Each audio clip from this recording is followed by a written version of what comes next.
Magandang gabi mga kabiyahe, at nandito nga pala ako ngayon sa Dasmariñas, Cavite. Ayun, ngayon lang ako nakapag-vlog kasi gawa nga ng may kasama kasi ako. So ngayon ay pauwi na ako, pabalik na ulit kami ng Santa Cruz. At ito nga pala yung idinayo namin dito sa Dasmariñas, Cavite mga kabiyahe. So ayan, kumuha kami ng 2 unit ng e-car. Ayan po, 2 unit po yan na kulay dilaw na electric car mga kabiyahe. So yan yung kinuha namin dito sa Dasmariñas, Cavite. At ngayon nga ang oras natin ay bali mag-aalas 10 na ng gabi. At pabalik na nga tayo. So dumating tayo dito kanina siguro mga 7. Gawa nga ng pumasok pa tayo kanina, tapos biglang tumawag yung kinuhanan nga ng e-car, at kaya biglaan yung punta natin dito mga kabiyahe, no? So samahan nyo ako sa aking biyahe ngayon pabalik ng Santa Cruz. So ito yung aking biyahe ngayon. Hindi ako nakapag-vlog kanina nung papunta rito kasi syempre may kasama ako ibang tao, at hindi rin naman pwede din na i-vlog ko yung kasama ko, kaya eto, at ako na lang mag-isa ngayon dito sa sasakyan, at yung kasama ko nga ayun, sila yung nagda-drive ng 2 e-car na yan mga kabiyahe. Right, so yun, samahan nyo ako sa aming biyahe. Traffic dito sa Dasma talaga kahit kailan. Yun nyo, gabing-gabi na yan ha, alas 10 na to, pero ganito pa rin ka-traffic dito. Pero daming inilabas kanina na ganyan mga kabiyahe. Sa amin lang 2 na yung kinuha namin, tapos may lumabas pang 3 pa na iba yung kumuha. Bali 3 dilaw tsaka 2 puti yung yung inilabas na ganyang e-car mga kabiyahe.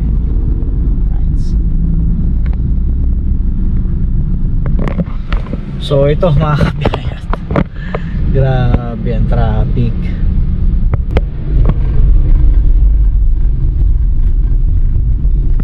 Yan, sa wakas lumuwag din. Ang bilis ba? Ang bilis din itong yung e-car na to mga kabiyahe. Ang tatak nga pala nito ay Janko.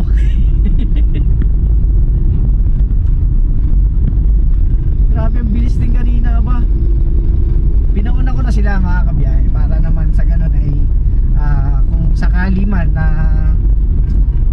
magkaroon ng problema, at least nandito ako sa likod. Kaya siyang i-full charge ng 2 oras.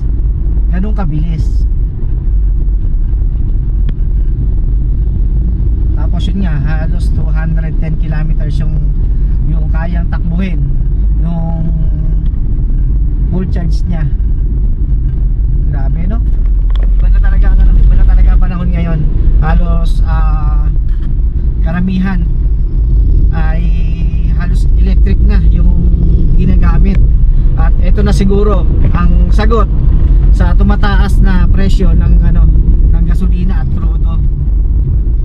Kaya siguro yung kaibigan ko ay kumuha rin ng e-car, kaya nga ito, dala-dala na namin ngayon mga kabiyahe. Alright, so maya-maya na lang ulit, kita-kita tayo sa aking biyahe. Pasok na kami ng Calax. Ito, labas kami ng Santa Rosa. Yan, magka-Calax kami. Ayun yung e-car. Yung isa nauna na eh. Sobrang bilis mga kabiyahe. Grabe. Nakahuli ako ang layo ng pagitan namin. Oh, tanda no? Ang liit lang niya, parang pinaliit na FJ. Yun ang yun ang itsura niya mga kabiyahe. Parang pinaliit siyang FJ. tapos ang lapad. Ang ganda. So ayun, tuloy na kami.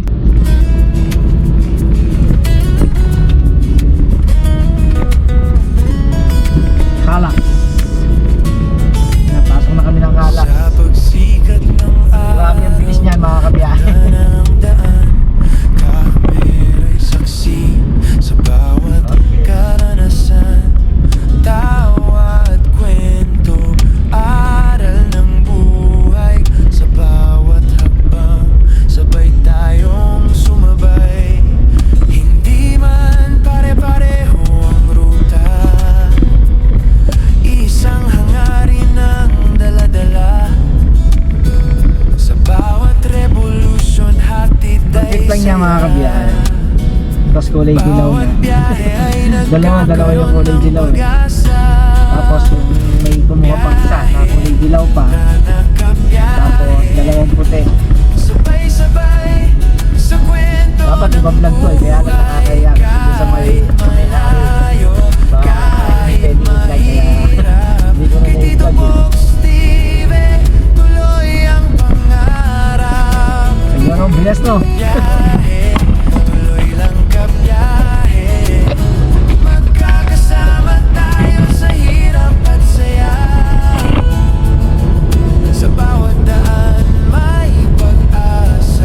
Wala, madilim naman ang ano eh, paligid kaya mamaya na lang siguro. Alright, let's go. Grabe. Kaya na pa ako nandito mga kabiyahe.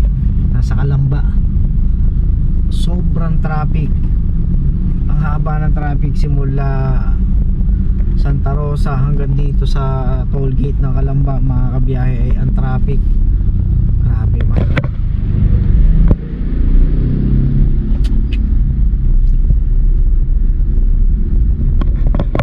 Parial na ako.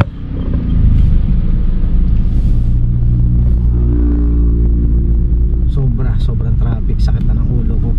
At mag-ano na naman, mag-aalauna na ng madaling araw. At eto, inabot pa ng traffic kahit madaling araw na mga kabiyahe. Woo! My goodness, grabe oh. Sobrang traffic oh.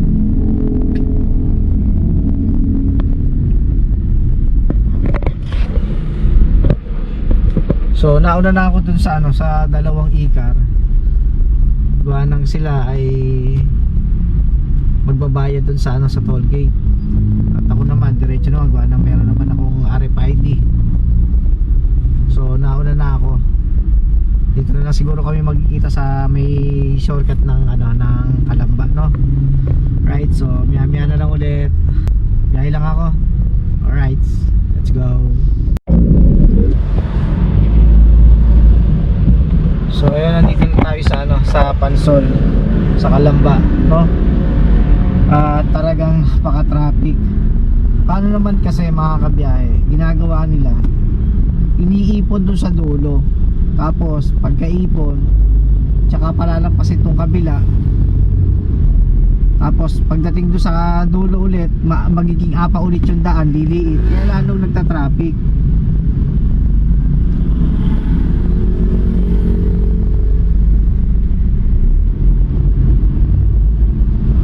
Dapat paano na lang sila, pago na lang sila ng pago, kahit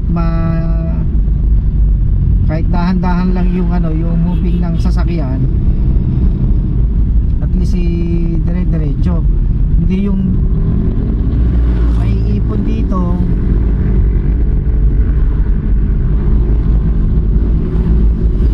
May ipon dito kasi gawa nga ng patitigilin. Tapos ang paguguhin yung kabila. Tapos biglang paguguhin naman to, yun naman ang patitigilin sa kabila.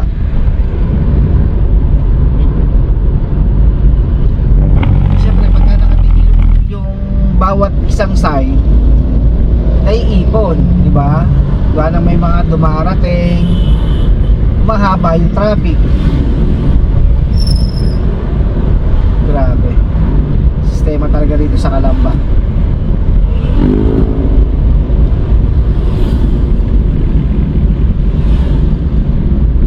hindi na nabago yan, yung sistema dyan. Talagang kailangan nila na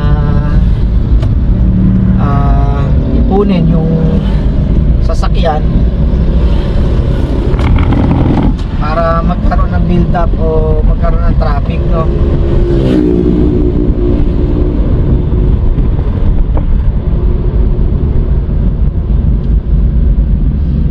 Traffic na naman dito sa may sa may bagong kalsada.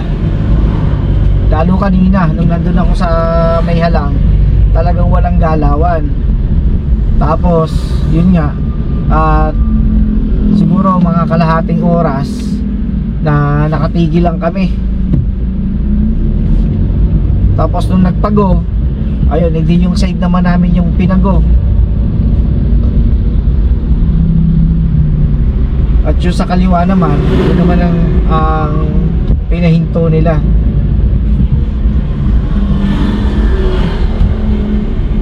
Ang haba naman ng interval kasi gawa nga ng kalahating oras.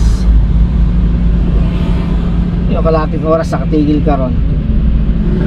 Hindi mahaba ng Kaya ang traffic umabot ng Santa Rosa, grabe ha. Santa Rosa hanggang doon sa toll gate ng Calamba ay traffic hanggang sa pag-akyat.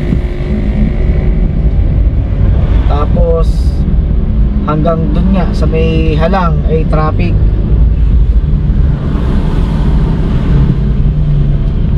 Biruin nyo ha, anong oras na?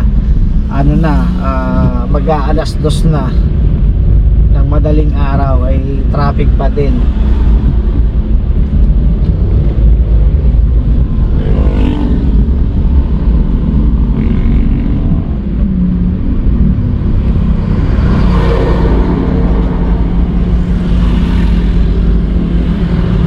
Dito kung tutusin, wala na dapat traffic dito eh. Gawa nga ng wala na namang mga resort na marami dito. Halos karamihan ng resort dito dyan sa papasok ng bagong kalsada, tsaka yung 888. Eh malawak din naman yung dyan, yung kalsada, kaya dapat hindi nagka-traffic.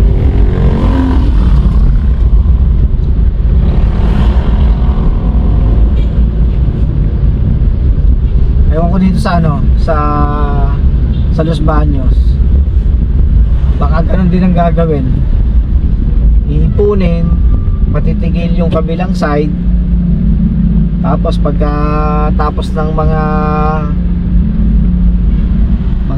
15 minutes, 20 minutes, tsaka paguguhin, tsaka patidiretsuhin, tapos yung kabila naman ang patitigilin. Anong logic meron, di ba?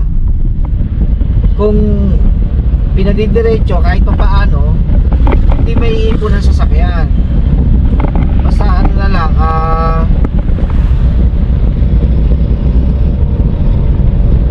bando na lang sa traffic, di ba?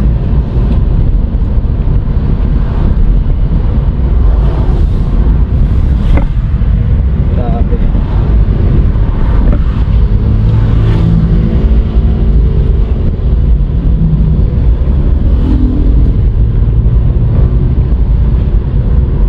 Siguro makakauwi ako nito ay mga alas 3 o alas 4 ng madaling araw.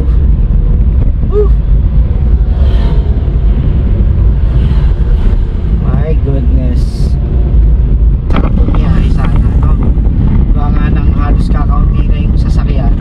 Pero sa ngayon, sa naranasan ko ngayon, na kahit madaling araw na, ay talagang napakarami pang sasakyan dahil nga dito sa nangyayari nga dito sa Calamba, na iniipon nga yung mga sasakyan bago paantarin. Kayo mga kabiyahe, ano bang sa tingin nyo, ano bang magandang solusyon o nakikita nyo na pwedeng gawin dito sa Los Baños tsaka sa Calamba, no? Yung para naman maibsan yung sobrang traffic dito. Ako sa akin yung opinion ko, yun yung pa dire-diretsuhin ng bahagya kung nagta-traffic man ang mga sasakyan, no, para dire-diretso hindi naiipon. Kasi nga ang ginagawa nila dito sa Calamba at saka dito sa Los Baños ay pinatitigil nga yung isang side ng kalsada at pagkatapos ang pinatidiretso ay yung kabilang side,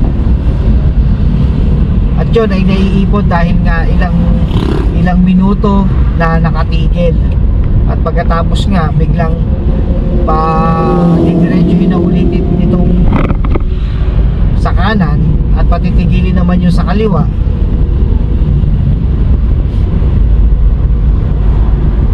Tapos pagka umabot naman yung takbo dun sa yung sasakyan, pag umabot yung sasakyan dun sa kabilang side, dun sa kung saan nakatigil yung mga sasakyan, ay nagkakaroon din ng build up kasi nga gawa nga ng magiging apa na siya, malapat, tapos biglang liliit yung kalsada, lalo tuloy nagkakaroon ng traffic.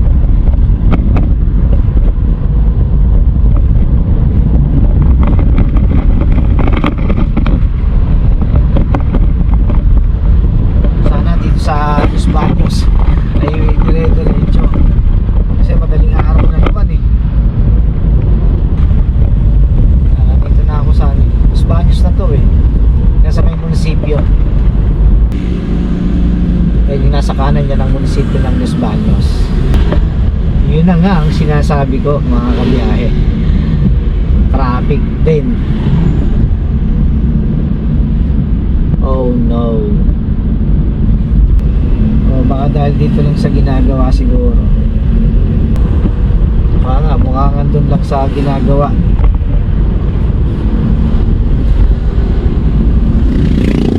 Hindi ata ako makakasama kay kay Krabby Dogs mamaya alas 8 yung alis para puntahan ng na Calamba. At ako naman pinayagan naman ako ni boss na pumunta ng Calamba dahil nga sa wala naman pasok bukas at holiday. Ang problema naman yun nga, dahil nandito pa tayo alas 2 na ng madaling araw,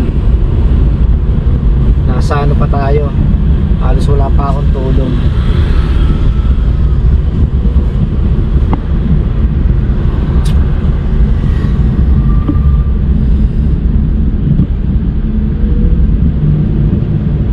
Sabihin ko na lang siguro kay Kirby Dogs na baka hindi ako makasama.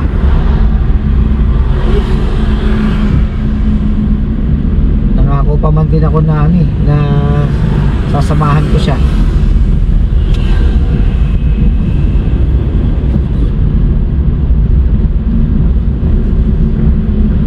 Inaano ko naman kung tutuloy naman ako, baka naman bigla akong antokin sa biyahe. Nakamotor lang kami dalawa ni Kirby Dogs dahil nga siguro long weekend ang mangyayari, dahil nga ngayon ay Biyernes na at holiday, hindi wala nga pasok, kaya nga siguro yung mga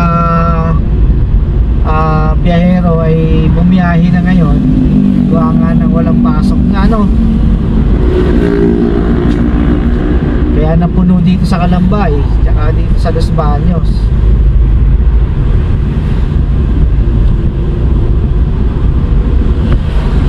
Kasi biruin nyo, Biyernes, Sabado, Linggo walang pasok, diba?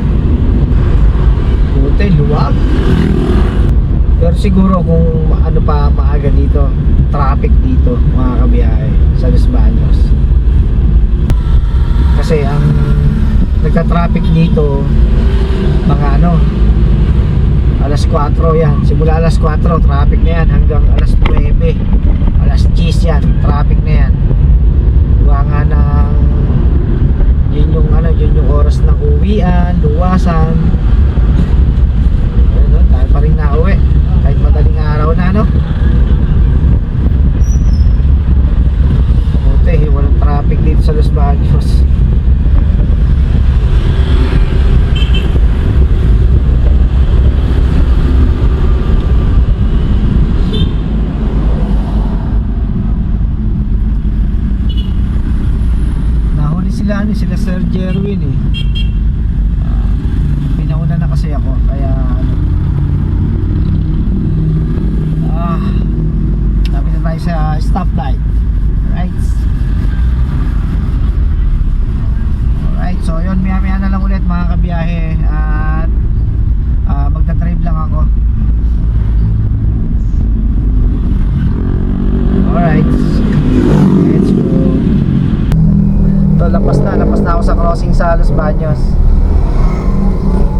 dire-diretso na. Buti, lampas na ako sa mga traffic. Ito na ako sa maahan. Kahit saan ako sumuot kanina sa Kalambay, aba, grabe traffic talaga.